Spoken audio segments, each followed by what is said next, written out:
Yeah, kalispera. First of all, let me thank you for the kind invitation to join the panel today.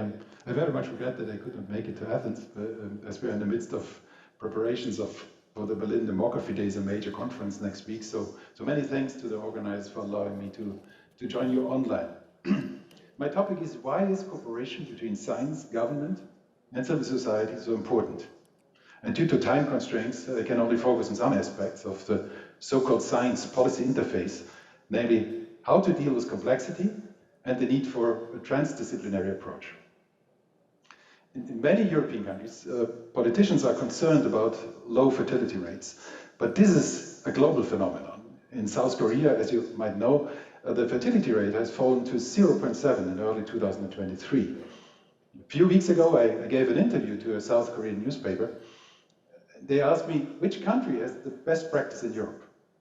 Well, 15 years ago, I would have mentioned the Nordic countries, which had the most progressive family policies, more gender equality, and ultimately higher birth rates than other European countries.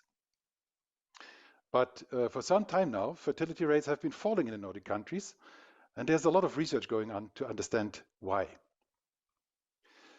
So it seems that demographic patterns are not as persistent as we thought, and there are no easy solutions, such as do it like the Nordic.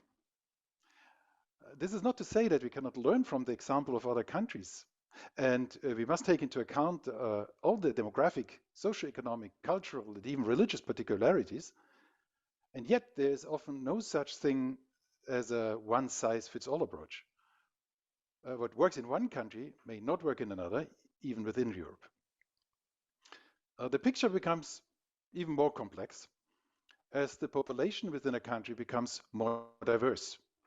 For example, the young and the old are not a homogeneous group, as it's often assumed, but are quite heterogeneous in terms of socio-demographic characteristics such as age, health, family composition, gender, educational attainment, access to labor market, and ethnicity.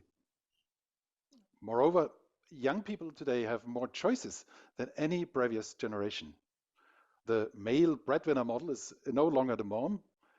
Gender roles are being redefined, and we have a wider range of family forms, with or without children, as a large family or as a couple, or even living alone. Finally, fertility decisions are not only influenced by demographic patterns, but also by individual perceptions of the future, and this might also play a role in the Nordic countries. But this complexity needs not be daunting. Research can help unravel this complexity, and that's what researchers are particularly trained to do. They do so according to established methodological standards, procedures of peer-reviewed self-evaluation, and rules of good scientific conduct. But when it comes to evaluating best practice or creating social and political impact, we have to leave the world of science. And today, collaboration usually takes a transdisciplinary approach.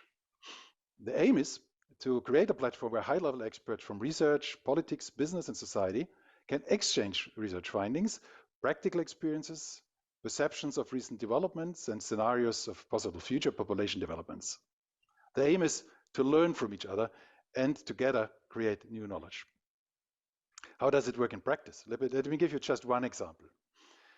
Over the past few years, we have held a number of workshops where we have invited local stakeholders, such as mayors of smaller cities, regional planners, civil society actors, and local business providers, but also citizens themselves, to discuss how we can improve the situation of young families in rural and remote areas.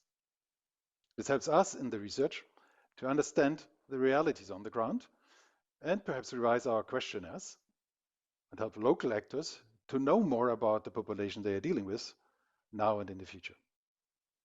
In a nutshell, cooperation between research, politics, and society, right from the start of a scientific or societal project, helps us to understand the demographic patterns behind our society and vice versa, the societal conditions of demographic development. That's why this cooperation is so important in meeting the challenges of demographic change. Thank you for your attendance.